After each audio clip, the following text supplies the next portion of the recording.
There is a reason why Melbourne, the state capital of Victoria, has been thought of time and time again as some of Australia's top foodie destinations. And in this video, I'll show you the reason why. Shall we? Step 1, wake up early, gonna rise with the sun. Step 2, get some food in you. Step 3, think real hard about what you wanna be. Step 4, everybody just do your thing. Wake up, today's gonna be a good day. Wake up, today's gonna be a good day. Wake up, today's gonna be a good day. Wake up, today's gonna be a good day. Wake up, today's gonna be a good day. And g'day guys, welcome back to my video, and I'm coming to you from Melbourne Airport, and this is going to be a Melbourne foodie review, and I'm wasting no time because I'm right here at the airport. I just got off the plane and I'm heading straight into the city to start this foodie video. So come along with me and I'll show you what I eat for this trip. Let's do this. Everybody just do your thing. My ride into town is finally here. Karen. Oh my god, the jam in Melbourne Airport is ridiculous. It's crazy. Yes, beyond crazy. Yeah, Australia's best airport, hey? So anyway, now we have beat the jam. She has picked me up and off we go into the city to eat. Hungry? Yeah, very. We're always hungry, so let's go eat, eh? Yeah, can't wait. I'm in Melbourne so often. Sometimes I wonder if I should move here. Because the foodie scene here is just second to none. Here are some foodie facts and then you'll understand why Melbourne is Australia's culinary capital. Melbourne has over 3,500 restaurants serving cuisine from more than 70 countries. Melbourne Food and Wine Festival is the largest in the world, and that festival hosts over 200 events and has easily over 300,000 attendees each year. Victoria is also home to 21 wine regions and more than 800 wineries. On average, Melbourne imports over 30 tons of coffee each day to make about 3 million cups of coffee daily. That's a lot of coffee. I love the fact that a lot of these restaurants I'm visiting on this trip are all within Melbourne city limits, which is great because we can either walk there or make use of the famous trams because they're free within the city boundaries. I'm such a cheapskate like that. Our first stop is a Thai restaurant I've featured previously. Welcome to KHAO. Here's a little backstory. Part of my family hails from Thailand, and Thai cuisine is literally woven into my family's culinary fabric. My issue with Thai food in Australia is that it's normally incredibly watered down and sweetened very heavily to suit the Western palate. Having been here several times and I like the authenticity of their dishes, the owners have invited me back here to try their tom yum and have assured me it isn't sweet like your typical suburban takeaway stall in a Westfield food court. And I'm here to put them to the test. Iced tea is definitely a must at Thai restaurants. The orange one is a black tea with milk called cha yen, and that's Karen's choice. I'm breaking my usual and going for the green milk tea known as cha KHAO. These two types of milk tea isn't just sweetened with condensed milk, but they're also topped with evaporated milk, which adds a layer of richness and creaminess to your experience. Whenever you're in Thailand, this is almost a non-negotiable, and these colorful drinks is absolutely the way of life from Chiang Rai in the north to Hat Yai in the south, and everywhere in between. Poached chicken in stock, rice cooked in chicken fat, add in aromatics, and voila, Thai chicken rice. It's known in Thai as khao man gai, the name of this restaurant. So if they named this entire restaurant solely based on this dish, then you know this is the bee's knees of their menu options. There's no escaping the chickeny goodness permeating from every ounce of this delicious plate of heaven. But my purpose here isn't for khao man gai. I'm here to try their tom yum. Tom yum is a family of spicy and sour soups, and it's probably the most commonly found type of soups in Thailand. The paste is made of a complex blend of dried chili, shallots, garlic, lemongrass, galangal, kaffir lime leaves, lime zest, white pepper, and coriander seeds. The mix is then seasoned with tamarind paste to give it that distinctive tang, salt, and fermented shrimp paste. Depending on the type of tom yum, it can then veer off into different directions, and the one we have here is tom yum with prawns, known in Thai as tom yum kung. So I'm pretty sure prawn heads were added into the broth to extract another layer of punchy umami sweetness. One thing they've got right is the tang. I'm very pleased to report that this paste they're using absolutely hits the brief when it comes to punch. When dining out in Australia, time and time again, I've always had tom yum which is far too sweet. It's come to a point I've given up searching and have decided to just manage my expectations. This one here is almost there. So I'd say it's a great effort in reining in the sweetness, but it could have done with a few notches more of chili. But that's just me, because I have to consider this restaurant, no matter how much I'd like to have choked on more chilies, still has to cater for the majority of their customers. So khao man gai, here's an overall thumbs up, and I'll definitely order this tom yum kung again when I return. I waited since February for this, so it's been how long? This is... Hey, hi! I'm supposed to see you and then I told you I'm coming back for the tom yum, right? Oh yeah. Yeah. So I came back for the tom yum today. Yeah. And we have found a place for dinner. The restaurant behind me is called New Cum Den. Now, I've previously featured this restaurant several Melbourne videos ago, and I told myself I'm gonna come back to try their hot pot, and this is what we're doing tonight. So my husband and Karen, they're already in there, and yeah, let's head into the restaurant right now to join them in there. Alright, come, let's go. We discovered this restaurant by accident during the height of COVID lockdowns in Melbourne. When the restrictions were briefly lifted, hubby and I made a quick trip here for a holiday and stayed at a hotel opposite this restaurant. With most places shut, New Cum Den was like a shining beacon in a sea of darkness as one of the few restaurants which remained open in an eerily empty Melbourne. Those were strange times indeed in 2022. And 2 years later, we're back here again because I made a promise to return because of their tempting hot pots. The secret to a delicious hot pot is, of course, the broth. It's usually a bone broth of some kind, and boy, do the Chinese love their hot pots. In China, it's known as 火锅. Literally translated, it means fire pot. Suppose the origins of this is an actual small fire which was used to keep the ingredients warm. This is a winter dish. The one we have here tonight is a very peppery pork broth choked full with ginkgo nuts, wolfberries, sweet dates, thinly sliced pig stomach, and generous chunks of chicken pieces. Because of mass migration of the Chinese population in the 19th century, spreading out all across the region, culinary know-how was naturally brought along, and different variations of this can be found all around Southeast Asia. In Thailand, it's known as sukie. Of course, the broth can be very spicy. In Malaysia and Singapore, it's known as steamboat, done with much milder broths. But no matter where you are, this communal way of eating is just another excuse to come together. There are also pungent dipping sauces accompanying hot pots, and the beauty is you can choose whatever you want to do with it. This is my way of enjoying a hot pot. We do not drink the broth at the start. Instead, we slowly pick at the ingredients within as they're cooking. We can then dip them in sauces on the side or not. It's really up to you.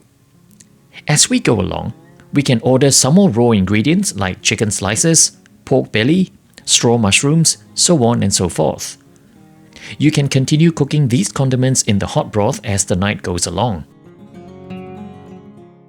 After you're more than halfway through dinner, when most of the cooking is done, this is when you dig in to enjoy this delicious broth.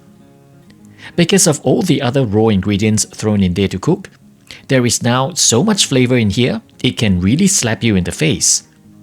And the amazing thing is, every time you have a hot pot, it will taste different depending on what sort of ingredients you've thrown in there during the course of dinner. So no two experiences are the same. You can imagine how popular this is in winter, and it's also a great social event for friends and families to get together and share the latest gossip. On our way back to the hotel, something caught our eye. I thought dinner was done, but apparently not. So here we are, getting dessert.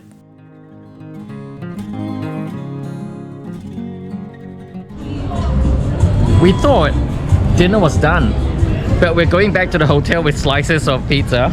You've got 2, you're a pig. So hubby's got 2 slices, I've just got 1. But they're very thin, very thin slices though. Yeah. Considering that you had more for dinner than I did, so That get is that true. right. That is true. Okay, so yeah, pizza for dessert. Looks nice actually, doesn't Yeah, actually, our hotel is just there.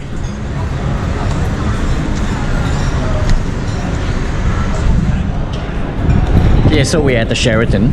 All right, so yeah, pizza for dessert. There's only one way to have pizza as far as I'm concerned, and that's the meat lover's way. After this travel series is done, hubby and I are actually heading to Rome and Venice. As this is the first time for us, I'm curious to see how pizza is actually served in its country of origin. Have we been enjoying the bastardized version this whole time? Will I get chased out of a pizzeria for ordering pizza with ham and pineapple? Will I get deported from Italy? Ma Dio mio! Well, now it's the end of day 1, so let's jump straight into day number 2. There's no better way to start your day when you're on a vacation than an extensive brekkie buffet.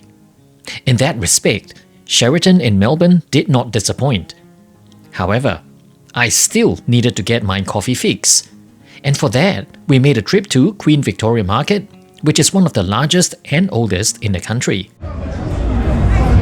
Opened in 1878. Queen Victoria Market is one of the oldest markets in Australia.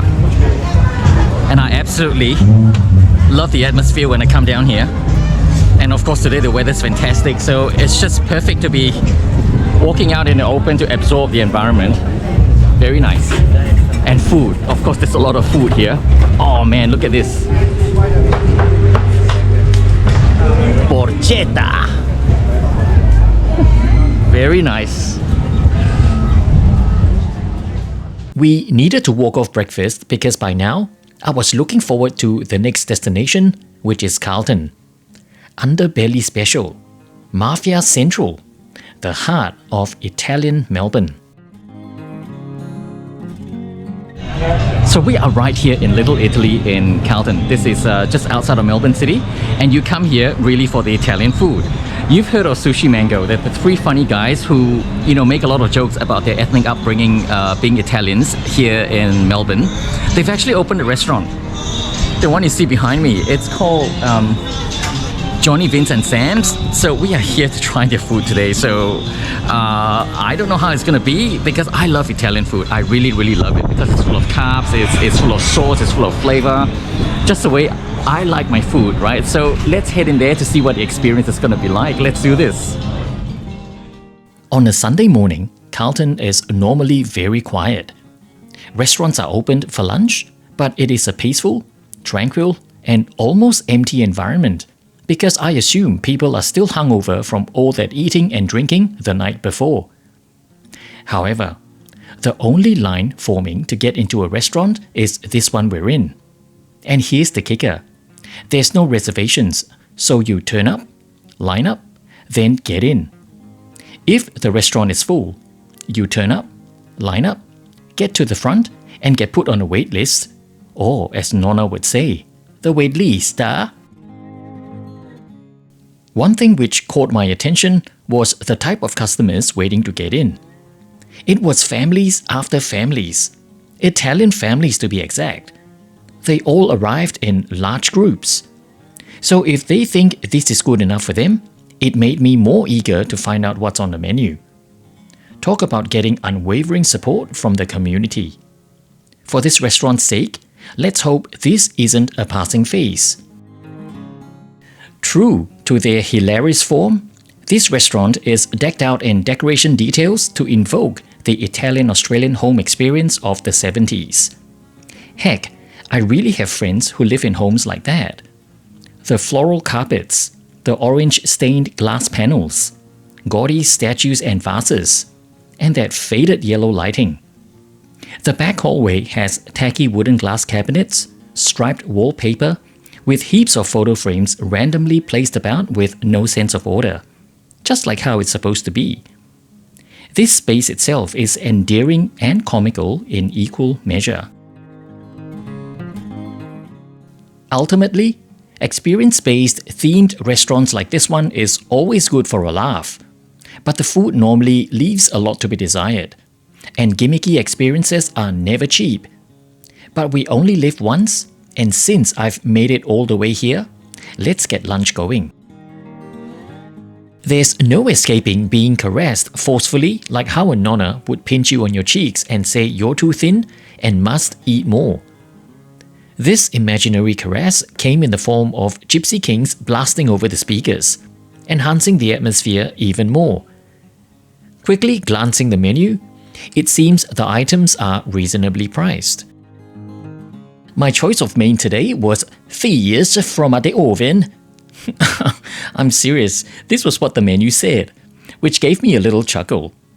It was grilled snapper with capers in a burnt butter sauce. Hubby's choice was Sam's Spezzatino, which was rigatoni with beef ragu and grana padano. I'll never ever say no to seafood at an Italian restaurant. So when I saw snapper on the menu, I knew this had to be my choice. But they're sneaky, and what arrived was a thick piece of fillet. Perhaps at $38, I was half expecting to see a little bit more than that. The fillet was slightly overcooked, and the burnt butter sauce wasn't taken far enough. It was just melted butter, and not the rich, dark yellow of what a burnt butter sauce is supposed to look like.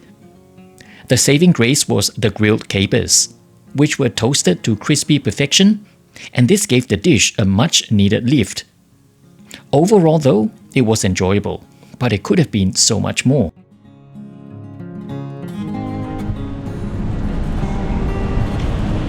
And hi guys, we're here for dinner tonight, okay? So after eventful meals today, so my friend brought me to this place called Soi 38, which is a Thai restaurant that's plonked right in the middle of a car park.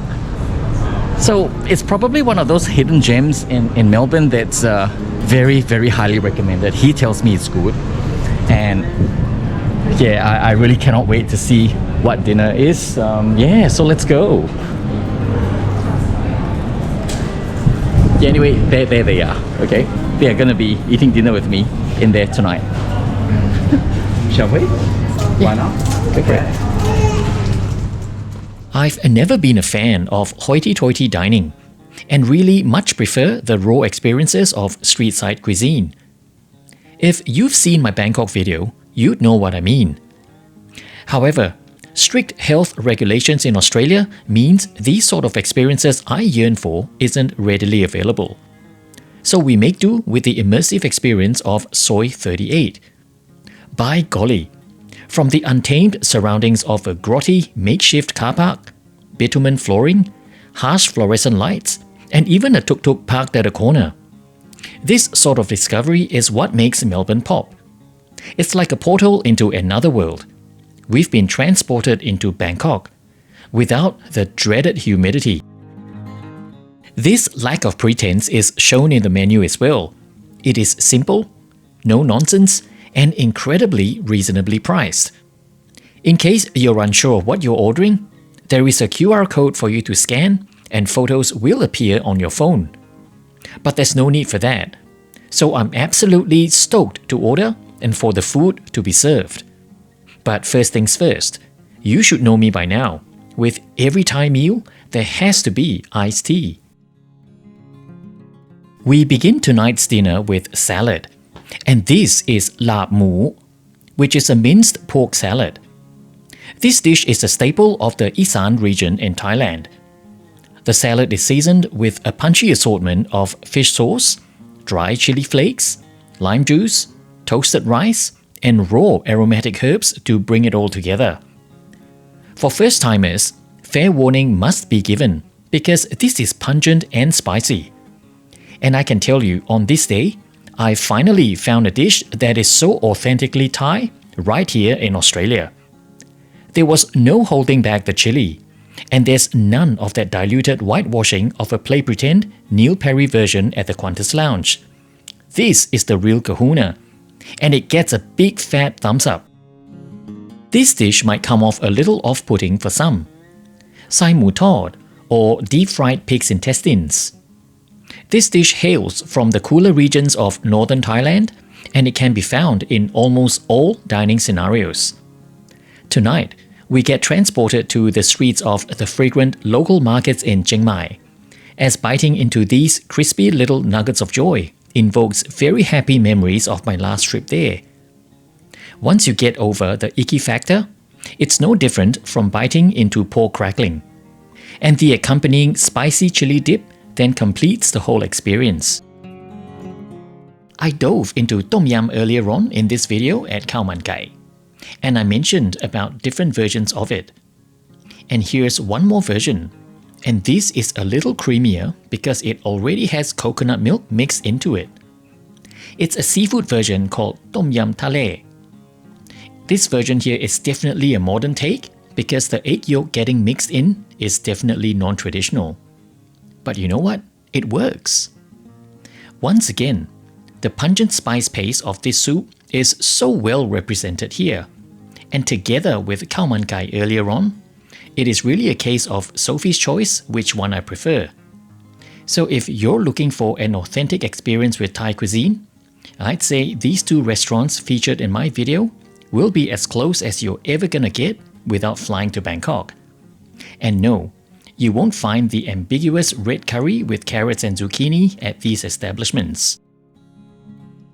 By the way, here's a huge sawati and khop kun mak nakap to Tim and Mark for taking me to this amazing dining experience in Melbourne.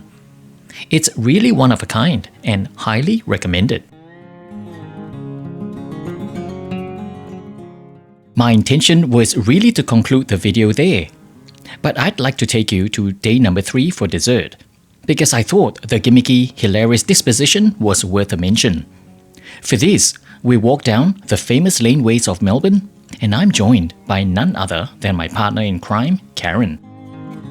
As far as gimmicky experiences go, the laneways in Melbourne offer you a surprise every time you visit, because these come and go like fashion statements and TikTok challenges. Today we say hello to My Kiki, and we're here for the naughtiest waffles in town. On entry, it is obvious we're here to appreciate and celebrate all things cheeky with penis-shaped waffles. But are they any good though? That's what we're here to find out. By the way, they don't just celebrate the boy bits. We also have the lady bits as well. So it is all-inclusive and no one has to be left out. Once you've selected your creation, the staff goes into a little show and dance, and you can quite literally see how these crazy ideas come to fruition. Waffles dipped in chocolate. There's no better combo than that. And if you're a diabetic or on a diet, sadly, this isn't for you. My penis waffle creation is known as Bit Too Late. Despite managing my expectations about the experience, this waffle was actually damn delicious. It was made very well, crispy on the outside and extremely fluffy within. Karen got one to take home called Showtime. But this would probably be a one-time thing, because a joke just isn't that funny anymore the second time around. And with that, we conclude this eventful foodie video here in Melbourne.